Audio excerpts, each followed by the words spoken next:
Hello and welcome back to Perspectives. On today's show, India takes a bit of a hammering for its treatment of Sikhs. Not from us, I might add, but from the United Nations, the G7 nations, and even yet another major human rights organisation with a 71-page detailed dossier of its torture and mistreatment of its minorities. Well, surely now the world is beginning to wake up to what the Sikh community has been enduring for so many decades. Well, we'll discuss the impact. And the Canadian Sikh Games wrap up with another major success in the growth of the event, with over 20,000 spectators and athletes coming together to celebrate sport, the community, and of course Sikhi. All this and more on today's show, but joining me as always is our very own correspondent in Canada, James Cousineau. Good morning, James. Good morning, Angus, and good morning to our viewers out there, and for all of our viewers in Canada, happy Canada Day. As the celebrations, it's a day off for most, but here we are, always here to cheer you up and keep you going on your days off. So again, get out and enjoy Canada Day. There's fireworks all across the country. And don't forget to let us know how you spent Canada Day. Send us a message, let us know, send us some photos. We love to see them. Back to you, Angus. Indeed. And James and I together, we'll be bringing you our perspectives on the daily news affecting the Sikh community across the world. And at the end of the show, we'll take a look at those great comments which have been pouring in as always. So thank you to all our wonderful audience for that. Right, James, let's get underway. What are you going to start us off with this morning? Well, as you touched on at the top of the show there, the Sikh Games in Canada have come and gone once again. A wonderful, wonderful event. The weather cooperated and brought together over 20,000 spectators and athletes here to Surrey, British Columbia, where they played at the Tomawanis Athletic Park and also inside of the school there. There were different sports that are showcased and played throughout the weekend celebrations and the weekend events. Now, of course, the primary is actually field hockey, and a lot of people just refer to it as hockey, but I'm Canadian, so, you know, if there's not ice under you, then I don't consider it hockey, but field hockey, I can work with that. But in that regard, the under-16 team from Calgary United won once again. This is making them three-peat champions, the third championship at the Canadian National Games, and they are going strong. They brought a lot of grit, determination, and pride to Calgary, or from Calgary, I guess, here to Surrey, and they were very successful. Throughout the tournament, several of their players were also honored for most valuable player, as well as most sportsmanship and other accolades. So it wasn't just in the final scores that they were successful. They showed a lot of different teams, especially the younger teams, that they can continue on and compete at that level while maintaining a level of professionalism, and sport. So again, just great attitude, great games, and it came down to the success of several all-star players there. Now, one thing about the the Canadian Sikh Games is that they don't really do a lot in terms of promoting all of the winners. And for that, it's not like your traditional tournaments. The focus is less on the outcome and more about the participation, the sport, as well as building community and understanding of Sikhi. So that's really a bit of a difference in this, but at the same time, don't get me wrong, they're scoring and they're keeping track of it in terms of the teams, but they just don't promote it as a huge thing when it comes to the final results. But again, congratulations to Coach Mandeep Jali and the entire United Club. The younger teams and older teams made out very well and really did a great job participating and bringing their all-star championship attitude, and that's what it takes. Now, of course, as we said, that this happens at Tomawanis Park here in Surrey, and that is a beautiful facility that has the outdoor fields. It also has the indoor facilities for the volleyball tournament that takes place as well. Now, this began as a field hockey only tournament in 2008, and over the time that it's been progressing, it just keeps growing, and now it's recognized as one of North America's largest multicultural sporting festivals. And with that, of course, it's a great pride for our community here in Surrey to host such an event. And now they are bringing competitors in from not only across Canada, but people are coming in from around the world to compete in this event, and it's getting the international recognition. So again, the amazing work being done by the coordinators and the organizers to make this happen. Now, as I said, it goes over a 4-day period. There is the field hockey competition. There is wrestling, kabaddi, soccer, volleyball, basketball, and of course, there are a lot of other non-competition events that are there for instruction and just awareness, and we'll get into that in just a moment. But the significance of the Games, as I said, can't be understated or overstated because of the fact that it is one of the largest Sikh populations here in Metro Vancouver in the Surrey community outside of Punjab, India. Now, Brampton is probably neck and neck. I'm not sure if they are ahead or behind, but they used to be bigger. But we'll see how that turns out with the next census. But until then, we're going to take pride that we're going to call our Sikh community the biggest outside of Punjab because we're so proud of our community here. Now, as I said, they also have a lot of other events. They practice, Sava through different parts of the tournament where they raise funds for different events or different organizations that focus on sport as well. So it's also about giving back to the community.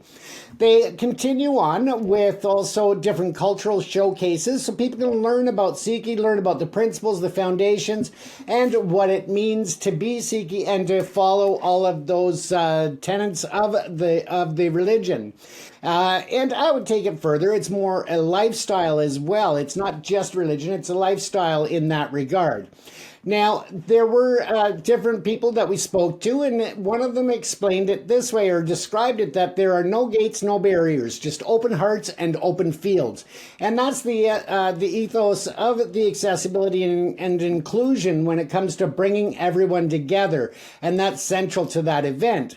Now, the different events that happened included Langar, the community kitchen. Of course, the meals were being served up and people were loving it. They just had such an amazing event this year that it really blossomed and shows the pride. And it's not just the Sikh community, all different religions, all different backgrounds, all different members of different communities came together because it is just an exciting and vibrant event that we look forward to every year. Now, they also had other different cultural events and demonstrations, including the Gatka, the Sikh martial arts. So they did a lot of demonstrations. They featured traditional music and dance. It was just all about trying to immerse people into the vibrant traditions of Sikhi. So again, congratulations to all of the athletes who were involved and participated, and the organizers, and of course, the audience and the crowd, the spectators, because without them, of course, the event wouldn't be able to succeed as it has and grown to such an internationally recognized event. Now, the beautiful thing about this is that it has also garnered the attention of our national grass hockey leagues, and the national team now recognizes it as an official lead-up event to get the field hockey teams for the national women's and men's teams time to get out there on the field and actually play throughout this tournament as well. So again, it just shows how much it's recognized and how much it's developed over the years. Now, just a couple of quick facts here is that over 1,000 athletes were participating in 6 main sports. They also have a seniors event that is a 100-meter race. So again, it shows the diversity of the age ranges. From the youngest groups to the oldest, they are all participating and having a great time. Now, the opening featured star players and cultural flair, so some recognized names in field hockey, which I must admit I'm not a big fan or a big follower, so I don't recognize a lot of the names, but those who are fans might recognize them across Canada. Field hockey has taken a new momentum across Canada as well, and this is a big part of that. Events such as this really showcase the sport and really showcase the ability for people to get into it. It's an easy access sport, unlike some of the others, where this one here is a bit more opening in terms of the capacity. A lot of hockey teams, soccer teams, they are at maximum capacity for facilities and space. So this gives another alternative that is exciting and growing, and that is beautiful as well. Now, it's, as I said, over 20,000 people that come out to support the players, the teams, and the community. So, Angus, it just is another amazing event. This year, it turned out to be weather-wise just, another stellar weekend. So the excitement has left the city, but I'm sure that as everybody gets home to their own communities, especially in Calgary, I think they're going to be back with a lot of pride. Absolutely, and rightly so. I mean, sport is so close to the central philosophy of Sikhi. It's such an important part of the Sikhi lifestyle and its focus on well-being, not just mental well-being, but physical well-being as well. And of course, it does have its roots ultimately back into the martial arts skills, the fighting skills of the Sikh population, the Sikh people, who are renowned for centuries for their fighting capabilities. And of course, this through modern society has evolved into competitive sport. And of course, the Sikh community excels in just about every sport it tries to enter because they come from this great background, this great heritage, this sporting heritage of the community. And hockey, yeah, very, very close to the heart of the community. Even I had the privilege myself of joining the team in Arizona. Was it last year? I think it was, where they very kindly invited me down to the Arizona Hockey Club, and I joined the community and had a fantastic game of hockey. I've never picked up a hockey stick in my life, but I was welcomed warmly. I was treated very, very respectfully. They didn't hack away my legs too much, and I have to say it was great fun. The atmosphere was enthusiastic, fun, but very competitive, very serious, and thoroughly enjoyable. And I think that those are criteria that just seem to just spread across the whole spectrum of Sikhi sport, and we see it everywhere. Here in the UK, we have Sikh Games, we have the military, the Sikhs in the military getting heavily involved in it as well. It's just such a part of the community. So seeing actually organised events like this are fantastic to see. They deserve every amount of encouragement and certainly as much media coverage as possible to attract the attention to, again, one of these central tenets of Sikhi, which is this great focus on physical well-being, which of course then extends into mental well-being. And great to see, James. It's a fantastic report. Absolutely, yeah. Sport is such a great thing. But while we are talking of sports, just a quick mention for a couple of prominent Sikhs in our local Vancouver community, which, goes far beyond, because we actually have two Sikh players on the Abbotsford Canucks, one of whom has been bumped up to the Vancouver Canucks going back and forth, and we've spoken about him before, and that's Ashdeep Bains. And, sorry, I just got to double check the Jagar Kara. Sorry, I had to double check the name. But these two players were prominent players this year, and the Abbotsford Canucks walked away with the Calder Cup. So again, they are the champions. So congratulations to Sikh players that are making their name not only in the juniors, but again, as I said, Ashdeep has also jumped up and back and forth with the NHL team, the Vancouver Canucks as well, and that's their farm team, the Abbotsford Canucks. So congratulations to the Abbotsford Canucks and to the players for a championship. They did much better than our Vancouver Canucks that didn't even make the playoffs. So at least we had some consolation prize there. Well, James, if I can jump in there, whilst we're name dropping, also I forgot to mention, of course, the founder of Satellite TV, his son Namit was actually the first Sikh captain of the American under-21 hockey team. So a hugely high-achieving member of the Sikh community, our very own Tony Mangat's son Namit. So congratulations to him. So that's worth a name drop. Absolutely, that's right. And if people are interested, you did a feature on him about this time last year, if I'm not mistaken. But yeah, people can go back and find it in our archives. Excellent. So on the next level, Angus, so totally away from sport, unless you consider transnational repression a physical sport or activity, we are looking at the G7 summit. We're just taking a look back at the conversations that were had between the different nations and how they are coming together and released a joint statement dealing with the transnational repression issues. Now, the leaders of the G7 are definitely deeply concerned about the growing reports, and it is not only a Canadian problem, it's not just a US problem, it's not just a UK problem, and this is great to see that it's getting this attention, because all of the G7 summit leaders, with the exception of Donald Trump, and that's only because he had to leave early to deal with other matters, but the G7 leaders have come to an agreement that they are taking a combined effort to tackle these issues, not just in the physical sense, but also virtually online.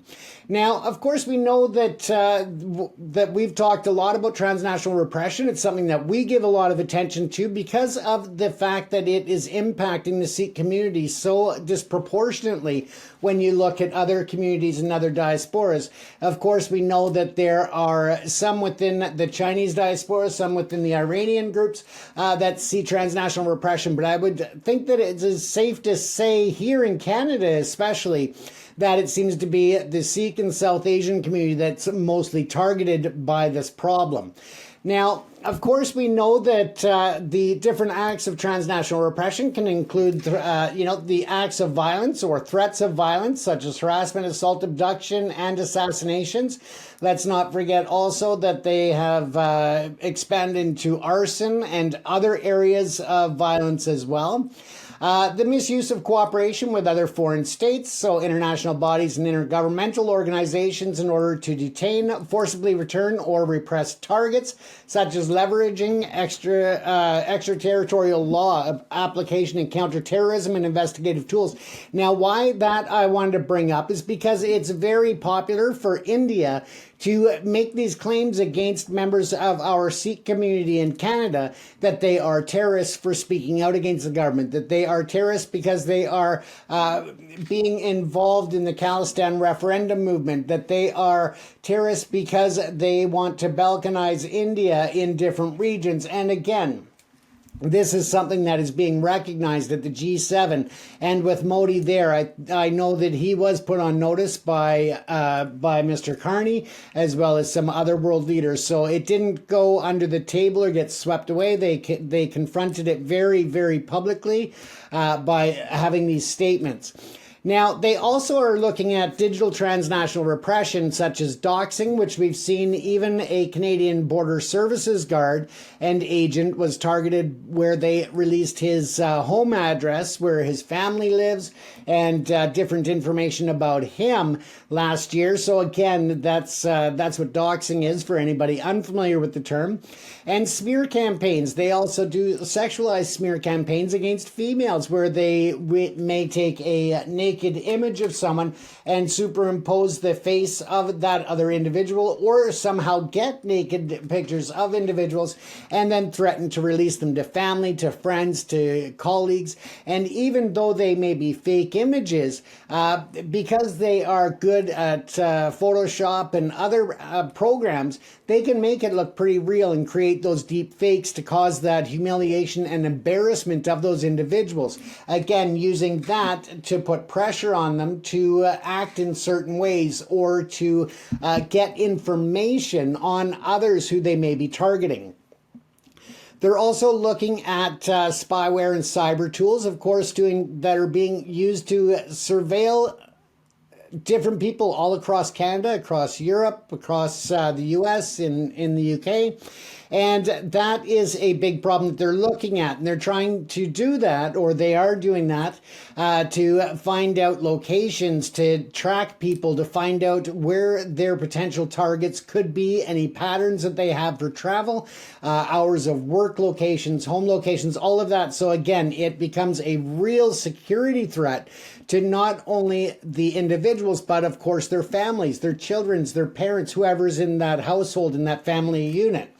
Now, they are looking at the other direct and implicit threats against family members. So again, they are threatening family members, possibly in India or in parts of Canada, saying, for example, if this individual does not come back to India to face, trumped up charges and try to basically just shut them up so they can't speak out against Modi or against others, then they target the families there and use them as pawns and potential collateral damage that happens with that.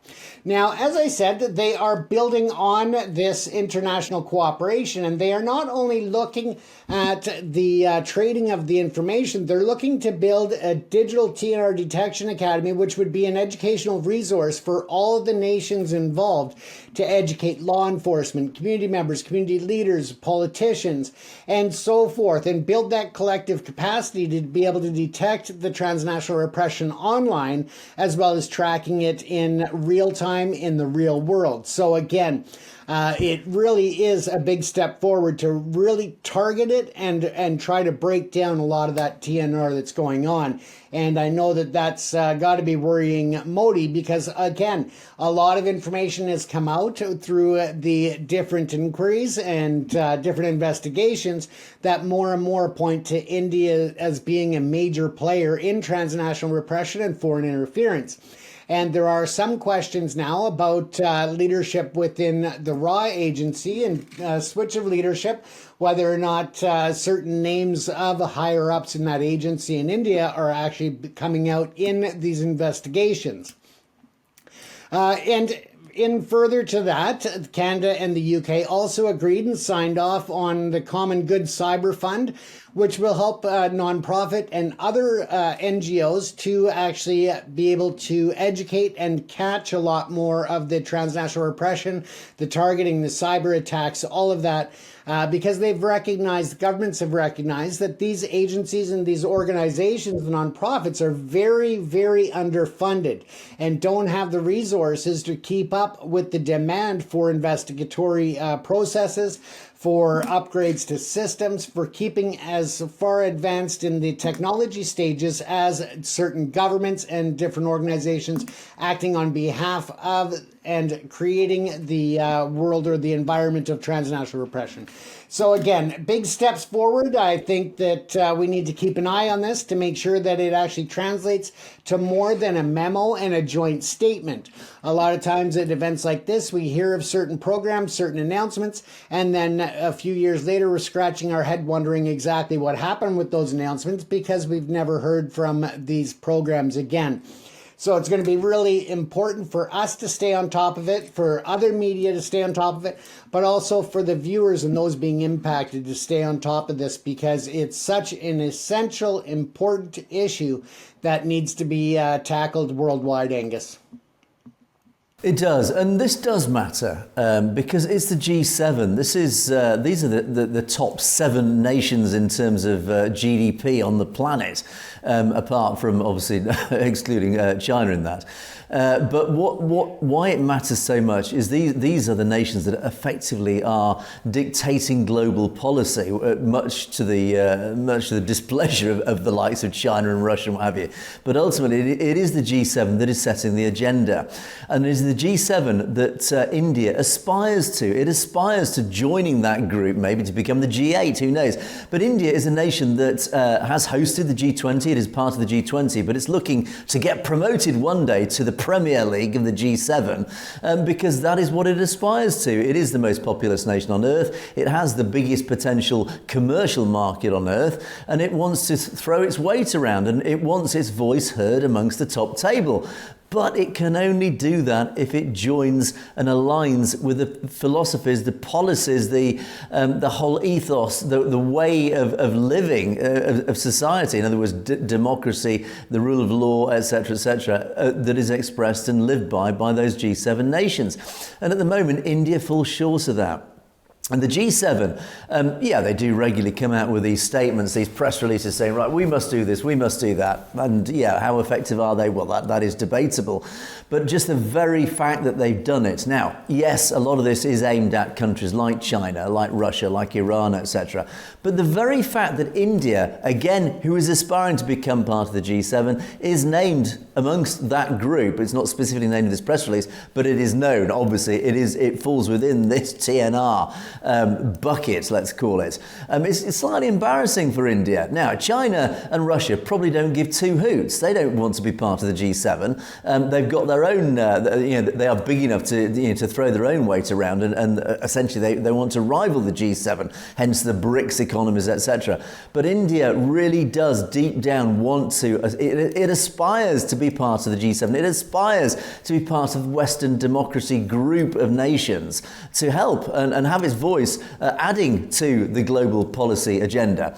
But it's not, and it will never be allowed to join that table unless the way it runs its country, it governs its country, aligns with normal democracy, and that is where it's failing. So the very fact that it is named in this report, or in this press release, it's not named in this press release, but by implication, it is within this press release under TNR. That is deeply painful for India, and I dare say that the BJP and Narendra Modi, they'll be throwing a bit of a whatever to this, but deep down they do care.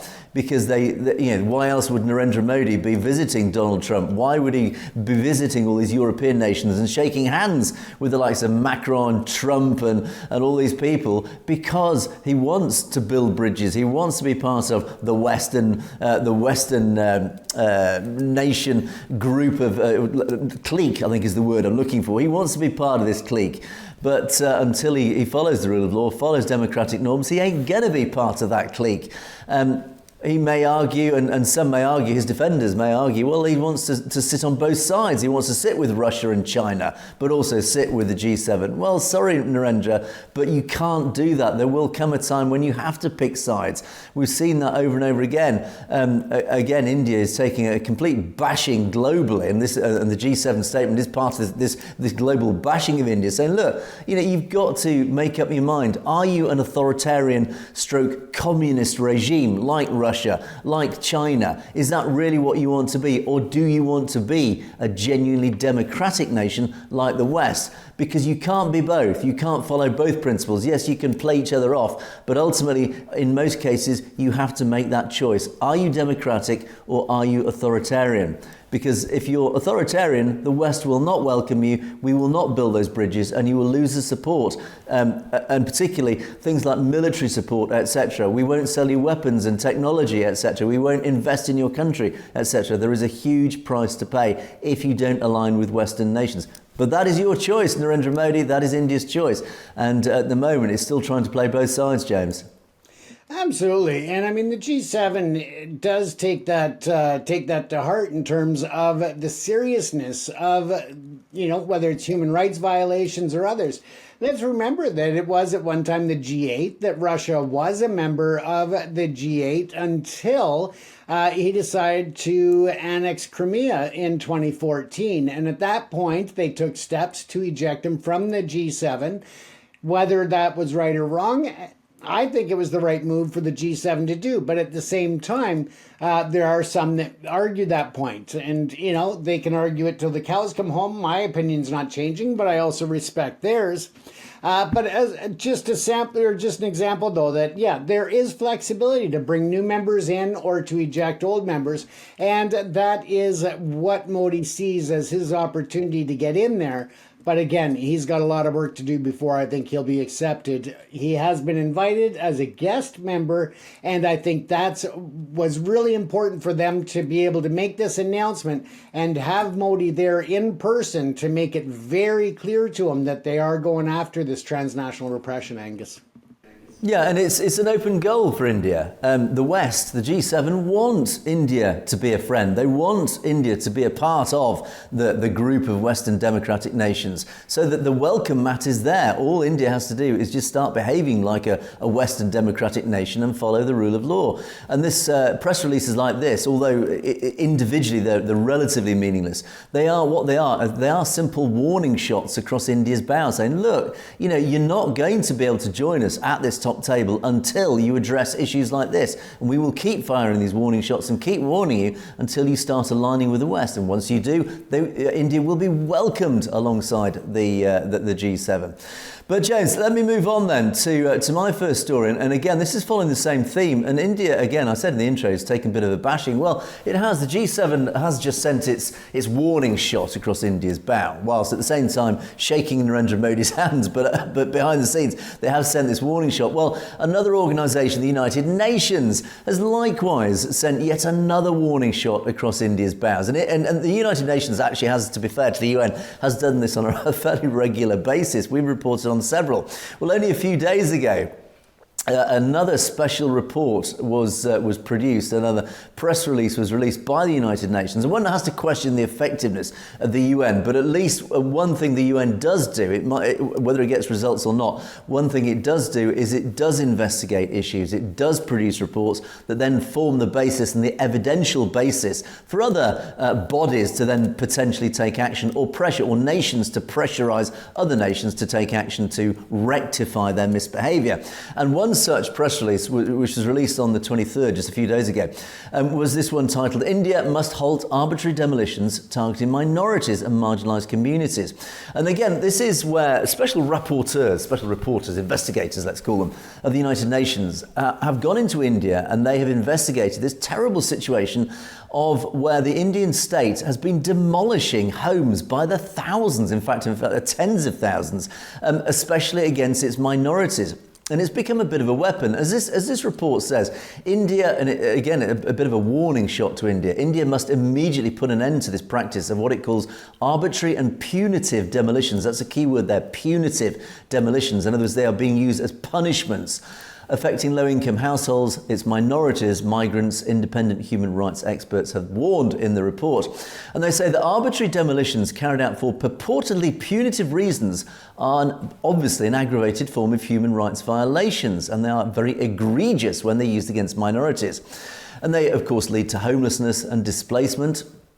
And the Indian Supreme Court actually ruled recently, a few years ago, actually, in the case of, it was Jamiat Ulama-e-Hind versus the Union of India. And in this case, the Supreme Court specifically ruled, and it actually established procedural safeguards against these arbitrary demolitions. So again, this was where the Indian law, the Indian judiciary actually ruled against the state, saying, look, you cannot get away with this. And they set out what it calls procedural safeguards. In other words, it set out criteria to stop this happening and being used as a weapon by the Indian state against its minorities. But despite this ruling by the Supreme Court, the practices are still going on. And it does refer to several incidents of this. And it does form part of a broader anti-encroachment campaign. And the experts pointed out that the authorities are using this basically as a weapon. And they justify it by citing vague concerns of national security. And again, I'll talk about this in a moment, where the Indian state has weaponized the law, particularly terrorist law, to say, oh, it's all under national security. And they can get away with pretty much anything. And they've used this to go ahead and bulldoze thousands of homes. And one example even just occurred a few weeks ago that it specifically lists in this report. And it was in the Chandola Lake area and nearby Siasat Nagar in Ahmedabad in Gujarat. And the 29th of April and the 21st of May, over 10,000 structures that included homes, businesses and mosques were reportedly demolished. And around 500 structures were reported to have also been demolished at the end of May, leaving thousands on the streets. And as the UN report says, episodes like the latest demolitions in the Gujarat state not only displaced thousands of individuals, individuals and families, it deprives them of their means of livelihood, it contributes to social instability, it deepens divisions and undermines public trust in the rule of law. We've been there before, James. And they stress that national security and foreign nationality should never be used as a pretext to justify the forced eviction of communities without legal safeguards.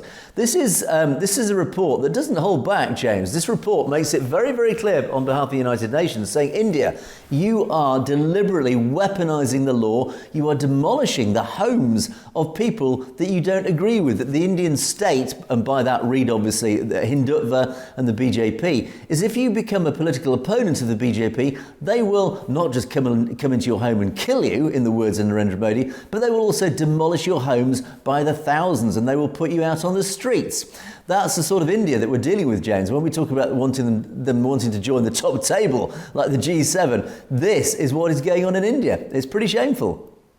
Absolutely, Angus. And I mean, there are so many concerns that the United Nations has been bringing forward when it comes to India, and that, you know, you're looking at various concerns about dehumanizing rhetoric, about violence, hate crimes, targeted and arbitrary killings, the demolitions, as you're talking about, the targeted demolitions, but also, other things about attacks, discrimination, and incitement against religious groups, such as the Sikhs, the Muslims, the Dalits. And this is something that we've talked about many a times over and over. And it just seems that they are really starting to get the attention drawn on India, but whether or not it's going to make a difference, that's the important part, Angus, because I think that the UN might have lost their way in terms of actually having teeth to go after, the different nations like they used to. They used to seem to have a lot more impact, a lot more power, and a lot more international geopolitical influence that I just don't see as much anymore. Indeed, and it is the minorities in India that have suffered, and of course it's the Islamic minority particularly that have suffered from this specific issue. But it has been rolled out across all sorts of different parts of India. If you cross the BJP, then your livelihood is literally at risk, and we've often reported on how many different forms that backlash against any political dissent can take. It can be literally being imprisoned like Amritpal Singh or Jagtar Singh Johal, or it can be your home demolished, or if you're a news outlet, your news outlet is closed down. They will close down your websites. They will come into your business premises and shut you down, as has happened on many occasions, whether it's in the Punjab or J&K or wherever. So it does take many, many forms. And actually, to be more specific about this, as I said in the intro, to join this sort of triumvirate of BJP bashing in today's show, we talked about the G7 having a go. I've just talked about the United Nations having a go. Well, there are, of course, a lot of human rights organisations out there that have just taken it in turns to have a go at India because it's such a rich, fertile ground for having a go about their human rights abuses. And the latest one, which has just come out, is an enormous report. It's a 71-page report by an organisation called Redress. Now, Redress was actually set up in the early 90s by a gentleman who himself was actually arbitrarily detained. And it wasn't by India, it was another nation. But he realised after he spent a few years behind bars, arbitrarily detained, finally was released. But he realised there was no central organisation to help people like him to act on their behalf, to help redress the legal balance of what had happened to him. So he set up Redress, and it has had a huge amount of support internationally. And it always follows wherever there is injustice, wherever there is the rule of law being abused and effectively ignored, then Redress is there reporting on it. And Redress's reports are used by international governments to shape and form policies, so it does actually have an impact.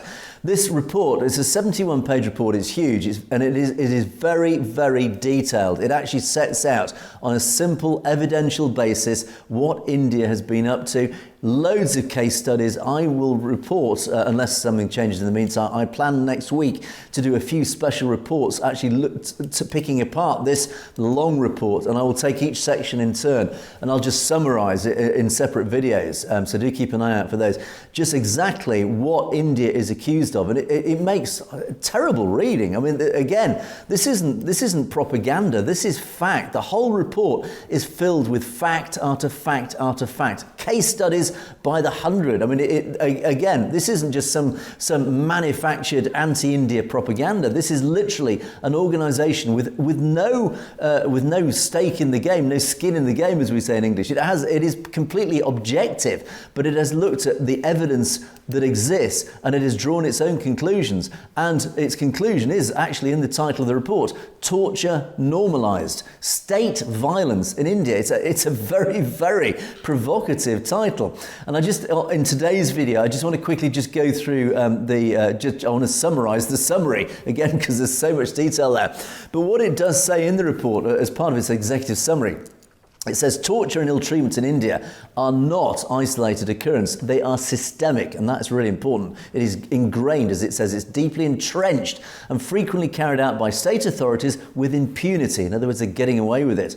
Although India has signed up to UNCAT, which is the United Nations Convention Against Torture, it remains only one of 21 countries globally that has yet to ratify it. So it's signed it, but it hasn't ratified it. In other words, it hasn't made it law within India itself, and I think that is very telling. And the lack of a specific offence of torture in Indian law means there's an absence of comprehensive official data that constitutes torture. In other words, they're not actually, because it doesn't exist as an actual criminal offence, they're not reporting it. There's no data about it. And reports of state violence compiled by the National Human Rights Commission highlight a disturbing pattern, and yet they fail to capture the full extent of this whole issue. It is enormous. And in this report, and in all its huge levels of evidence, it demonstrates that in practice, torture has actually become normalised in India. And we ourselves have reported on it on a regular basis. Police and security forces routinely use torture and ill treatment as a tool of law enforcement. Instances of physical and sexual violence, and again, we talked a lot about this, James, as well as other forms of custodial abuse are far too common. Of course, then, alarming rates of deaths in custody have been recorded for years, indeed, all the way back through the 80s and 90s. Yet, they remain largely unaddressed. And of course, extrajudicial killings in so-called police encounters, yes, we've been there before, during counter-terrorism operations, yes, it's all dressed up under counter-terrorism actions, and in specific regions of the country, read the Punjab, are similarly prevalent. Torture is commonly employed by authorities during investigation to extract confessions, of course it is, or to target individuals from marginalised communities. Again, read Punjab Sikhs. Recent reforms of criminal laws have been criticised for expanding police powers and diluting protections. And restrictions on the operation of civil society organisations and curbs on freedom of speech, association and assembly, that's mean getting together and trying to do something about it, have been accompanied by the use of arbitrary arrests and torture to silence dissenting voices, including human rights defenders, activists and journalists. And again, we talked a lot about this, that India, if you stand up to the BJP, if you try and hold the government to account, you face then arrest, you face arbitrary arrest and torture to be silenced. And individuals, news outlets, whatever, have been intimidated and intimidated and threatened into silence. Again, that is not what happens in a normal democracy. And of course, it does refer at great length to the misuse of counter-terrorism legislation that is used against dissidents, and it's becoming all more common. And again, we've referred regularly to the Unlawful Activities Prevention Act that is used regularly as a piece of legislation that demonstrates how the law has been weaponised against political dissenters. And to be designated as terrorists and criminalised for unlawful activities such as causing disaffection against India has become the norm. In other words, if you stand up against Narendra Modi's government, you are designated as a terrorist and you are criminalised for unlawful activities. Marginalised communities, particularly the scheduled caste, that's the lower caste Dalits and others, and scheduled tribes, are significantly impacted by state violence. And again, that's happened right across India, not just in the Punjab. But it does refer specifically to religious minorities, which then does, of course, include the Muslims, the Christians, Sikhs, also face heightened risks of torture, extrajudicial killings, and again we report on that regularly, and other forms of abuse by state actors. And these other forms of abuse do take lots of different forms. Now, often under the guise of fighting insurgency and terrorism, authorities have reportedly committed torture, extrajudicial killings, enforced disappearances on a regular basis. And again, this report goes into great detail of loads of examples of this. Again, it is all evidence-based. This isn't propaganda or just throwing out accusations. It is backed up by facts and evidence.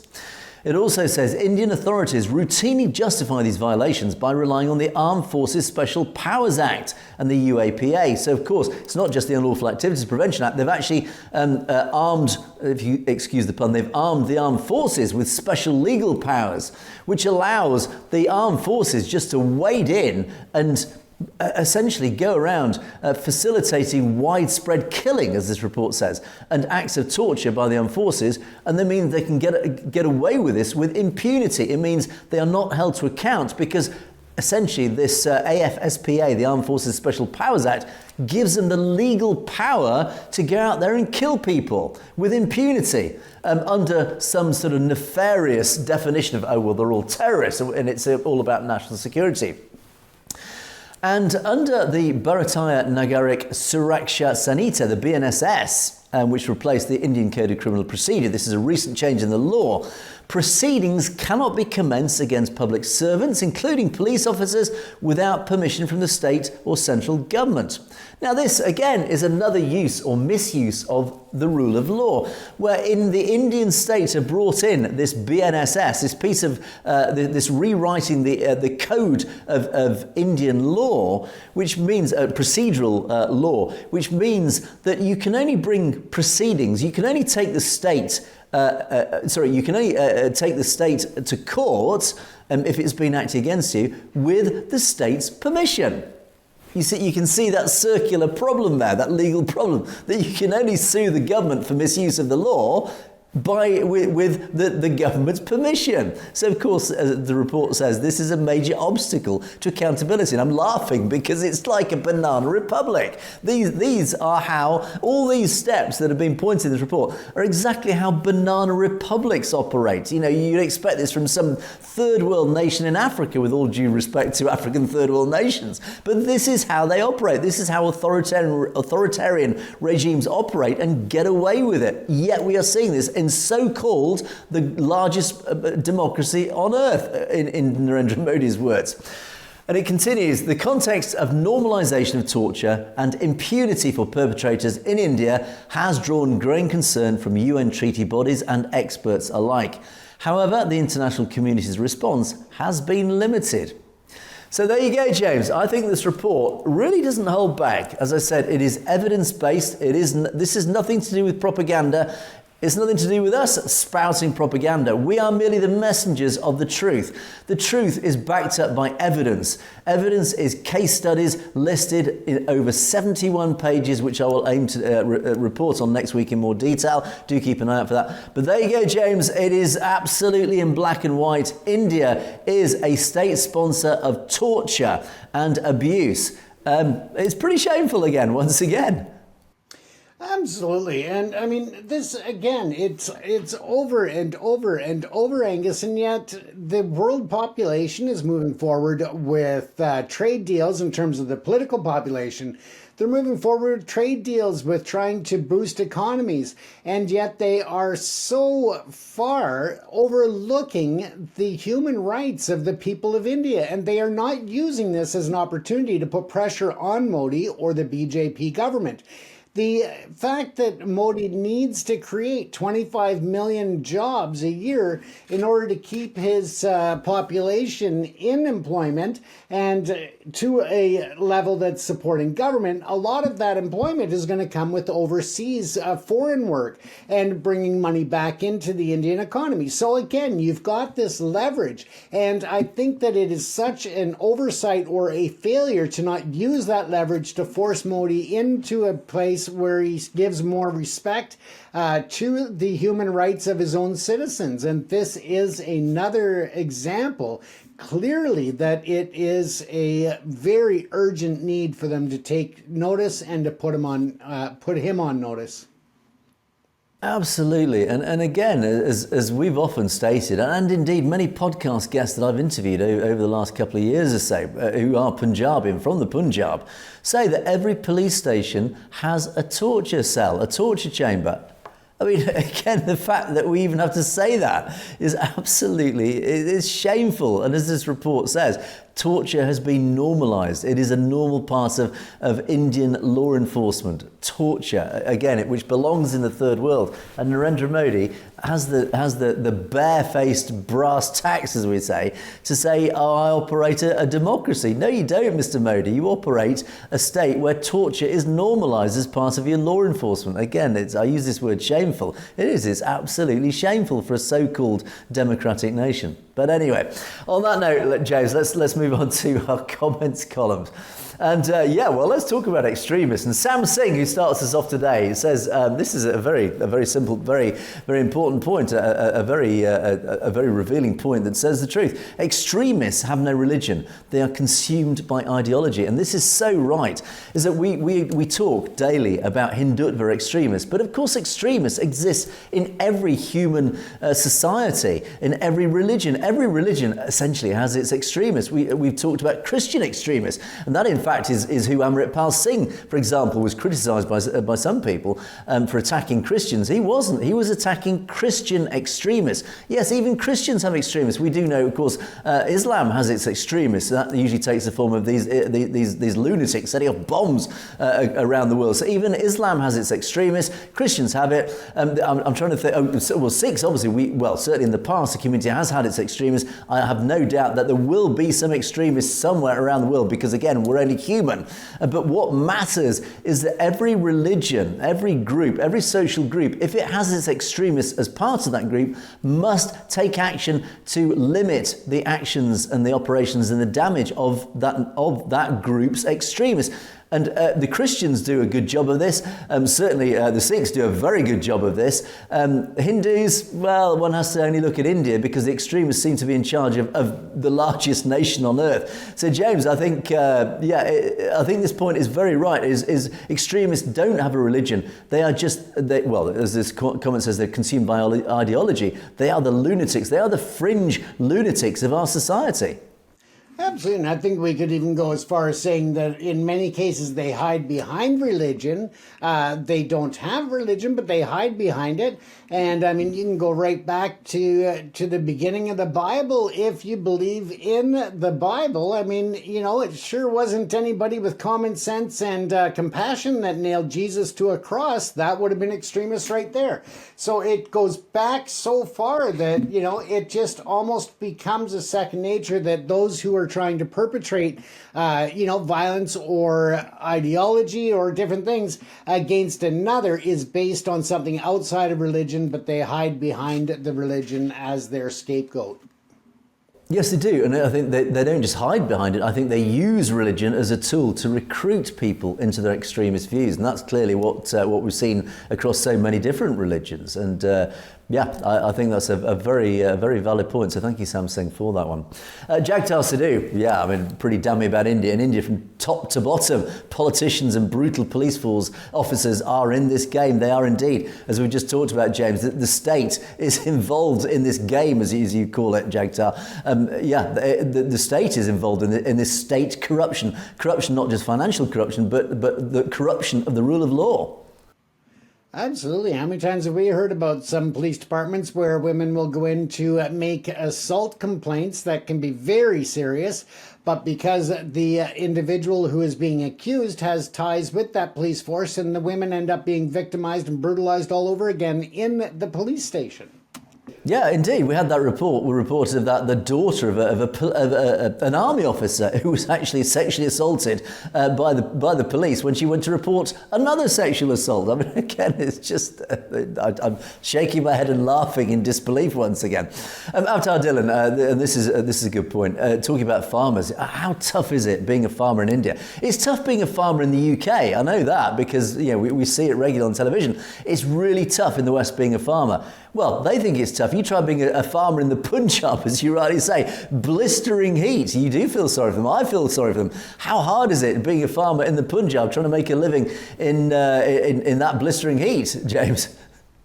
Absolutely. And we know that they come to the Western world to work on the farms here. And people say, oh, but they're making, money. Well, they're not making, a great amount of money. It might be great for India standards, but in our standards, it's very minuscule for the work and the dedication and the, again, blistering heat that they are subjected to on a daily basis, not to mention the abuses that happen on the farms.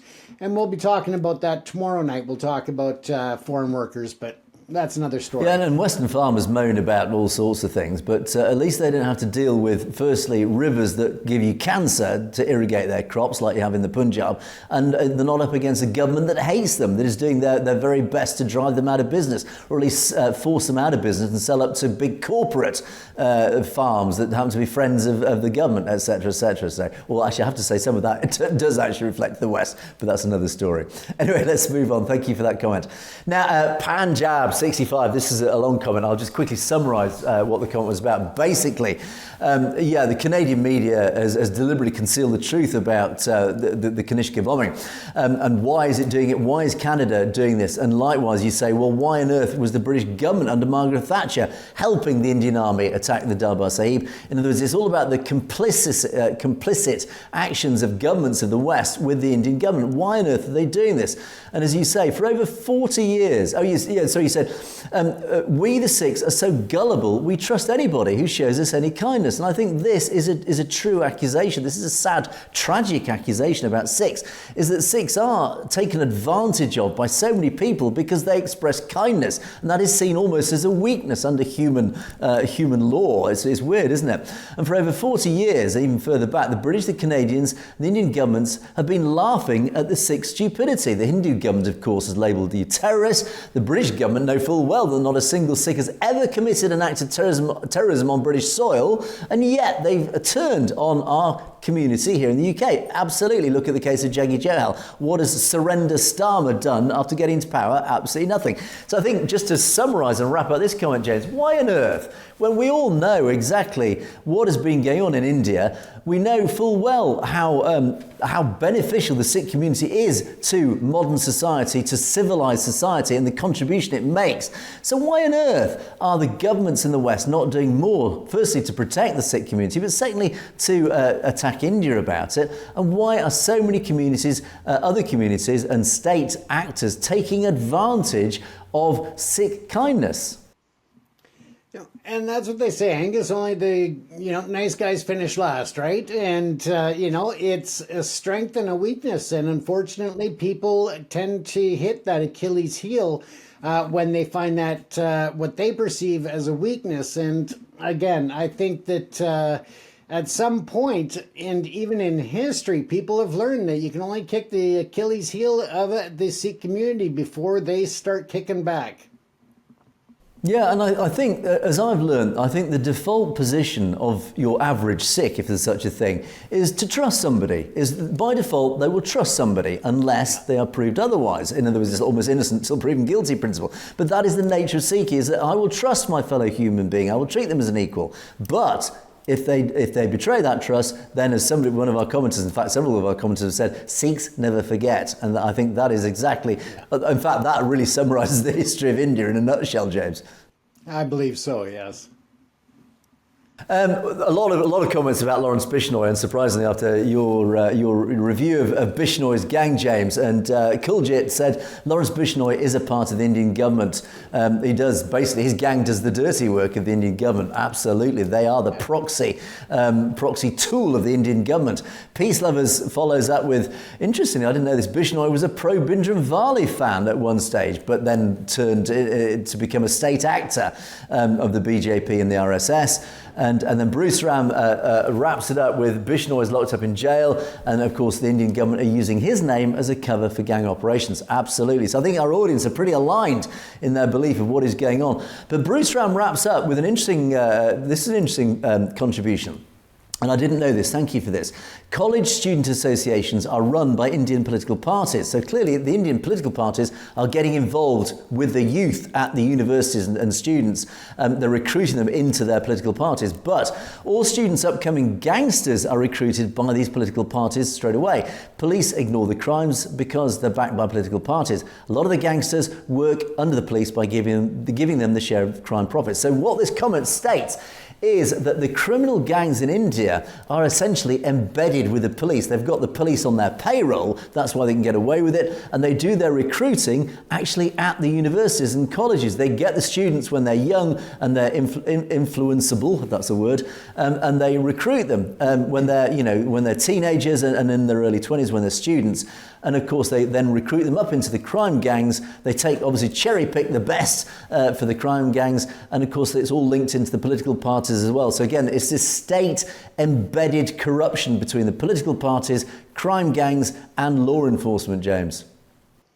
And it's not surprising. I mean, you look at how Lawrence Bishnoi got his start at the university level in the student politics and where that took him. I mean, between the threatening and the shootings of other, opponents within the student politics. I mean, and then they branched out and started operating on behalf of other politicians against rivals. So again, yeah, it's a sad reality, Angus. Yeah, and it does imply India is a bit of a lost cause. If corruption is so endemic, is so systemic, then what chance could India ever have to change that and become a normal democratic nation? But I also want to sort of caveat that by just throwing a little bit of balance here. And actually, you could equally accuse the West, many Western nations, of following this same model, but in a much more subtle manner, a much more hidden manner. Again, it's a pretty dangerous accusation to make, but certainly there is a level of corruption that links I would say legal crime, that's a bit of a paradox, but legal crime with the political parties and corruption and lobbying, etc. It's the same thing, but it's dressed up in a democratic cloak. But anyway, that's a whole thesis on its own. Let's not go down that rabbit hole. But James, let's go on to our final set. And Govinda says the Indian state, as a result, is a joke. I think I do laugh, James, on a regular basis, but that is more in disbelief. But maybe, as Govinda says, the Indian state is a joke. It's become a bit of a joke. Absolutely, but if the stakes weren't so high, we could laugh at it even more. But unfortunately, the stakes are so high that there are so many lives at risk that it really is, it's a joke that definitely comes without a punchline, Angus. Yeah, and yeah, absolutely. And I think, as we say, if it wasn't so serious, it would be funny. The problem is it is actually serious. And we flippantly say it's a joke. Well, yeah, on the face of it is, but it is serious. The consequences are serious because people are literally dying on a daily basis because of what's going on. And that is why we must continue doing what we're doing. And Peace Lovers enters Flatterer's Corner. Thank you, Peace Lovers, for this comment. You two true journalist names will be written in Khalistan history. Thanks for speaking the truth. Well, we do speak the truth, and we do our best to speak the truth and be balanced about everything. But I don't know if our names will be written in Khalistan history. But even if we have a little footnote somewhere on page 365, I will take that as a win, James. Hey, and the fat guy, I'm just looking for Langer in Khalistan. Indeed, absolutely. And as the final comment says from Malkeet Gadju, Khalistan Zindabad. That is what it's all about. That is why we're here. That is why we keep doing our best to spread the good message of the truth, etc. Because we are big believers in, of course, sovereignty of the Sikh nation, Khalistan itself. So Khalistan Zindabad. But on that note, we must bring the show to a close for another day. Please don't forget to keep those comments coming in. Thank you to all of you who have contributed. Loads of comments, some fantastic comments been coming in, much appreciated. Thank you, of course, for your emails as well. Many of you have been emailing us, sending us all sorts of interesting links and snippets of information. Thank you for those. They all are appreciated. You can message us directly at message@satlujtv.com if you do want to do that. So please do that if you feel you have something to contribute. But that is it for another day. Thanks so much for watching. You've been watching Perspectives. It's a goodbye from me. It's a goodbye from James. Stay safe, everyone. You have, of course, been watching Perspectives. We will see you next time.